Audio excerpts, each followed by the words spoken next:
لا حول ولا قوت الا باللہ، یہ ایک چھوٹا سا کلمہ ہے،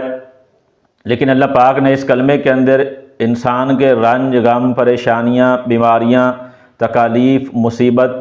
یعنی ہر قسم کے مسائل کا حل اللہ پاک نے اس کلمے کے اندر رکھا ہے۔ اللہ کے نبی صلی اللہ علیہ وسلم نے فرمایا کہ لا حول ولا قوت الا باللہ، اس کے اندر 99 بیماریوں کی دوا ہے، اور سب سے کم اللہ کے نبی صلی اللہ علیہ وسلم نے فرمایا کہ رنج اور غم، انسان جسی غم اور رنج کے اندر مبتلا ہو تو اللہ جل شانہ اس کلمے کی برکت سے انسان کو اس رنج سے اور غم سے نکال دیتا ہے۔ کئی حدیثوں کے اندر واقعہ ایک درج ہے کہ حضرت عوف بن مالک رضی اللہ تعالیٰ عنہ، ان کے صاحبزادے کو کافروں نے قید کر لیا، اور قید کرنے کے بعد ان کو چمڑے کے تسموں کے ساتھ اچھی طرح باندھ دیا، ان کے اوپر بڑی سختی کی جاتی تھی، گرمی کے اندر ان کو رکھا جاتا تھا، بھوکا اور پیاسا رکھا جاتا تھا، بڑا ان کو تکالیف کے اندر رکھا جاتا تھا۔ تو ان کے بیٹے نے کسی طرح یہ اپنے سارے حال حوال کی اطلاع اپنے والد کو پہنچائی کہ اے ابا جان، میں بڑا مشکل کے اندر ہوں، بڑے پریشانی کے اندر ہوں، اللہ کے نبی صلی اللہ علیہ وسلم سے دعا کی درخواست کریں کہ اللہ کے نبی صلی اللہ علیہ وسلم دعا کریں اور مجھے اللہ پاک اس مشکلات سے نکالے دی۔ تو حضرت عوف بن مالک رضی اللہ تعالیٰ عنہ حضور صلی اللہ علیہ وسلم کی خدمت میں حاضر ہوئے اور اپنے بیٹے کا سارا واقعہ بتایا۔ تو اللہ کے نبی صلی اللہ علیہ وسلم نے فرمایا کہ اے عوف بن مالک، اپنے بیٹے کو یہ پیغام پہنچا دو کہ وہ توکل اختیار کریں اور تقوی اختیار کریں، اللہ جل شانہ کی ذات پر بھروسہ کریں، اور ساتھ انہوں نے یہ فرمایا کہ قرآن پاک کی یہ آیت پڑھتے رہیں،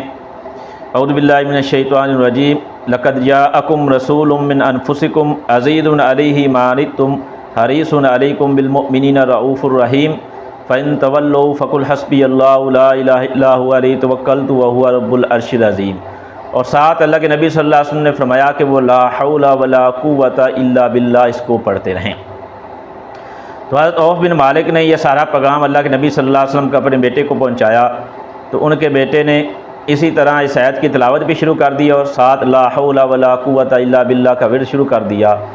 کچھ ہی دن گزرے تھے کہ رات کو وہ بندھے ہوئے تھے، ان کے تسمے جو چمڑے کے تھے وہ خود بخود ٹوٹ گئے، اور ٹوٹنے کے بعد وہ ان کی قید سے چھوٹ کر آ گئے، اور ساتھ ان کا ایک اونٹ کھڑا تھا وہ بھی ان کو ساتھ لے آئے، ان کے پیچھے پورے اونٹوں کی لین جو تھی وہ چل پڑی، وہ سارے لے کر گھر کے اندر پہنچے، اور سارا ان کے والد نے جا کر اللہ کے نبی صلی اللہ علیہ وسلم کے سامنے یہ سارا واقعہ بتایا۔ تو اللہ کے نبی صلی اللہ علیہ وسلم نے فرمایا کہ یہ اونٹ جو لے کر آئے ہیں یہ اللہ جل شانہ نے ان کو رزق دیا، یہ تمہارے لیے حلال ہے، ان کو تم استعمال کرو۔ تو اب یہ کتنا ایک ناممکن چیز تھی کہ کافروں کے قید کے اندر ایک آدمی گرفتار ہے، تو اس کلمے لا حول ولا قوت الا باللہ کی برکت سے اللہ پاک نے کافروں کی قید سے بھی ان کو چھڑایا، پھر اللہ پاک نے رزق کا انتظام بھی انہی کافروں کے مال میں سے کیا، یعنی ایسی جگہ سے کیا جہاں سے انسان سوچ بھی نہیں سکتا تھا۔ تو یہ کوئی مشکل کلمہ نہیں ہے، اور بھی کئی حدیثوں کے اندر آتا ہے کہ جنت کے خزانوں میں سے ایک خزانہ ہے لا حول ولا قوت الا،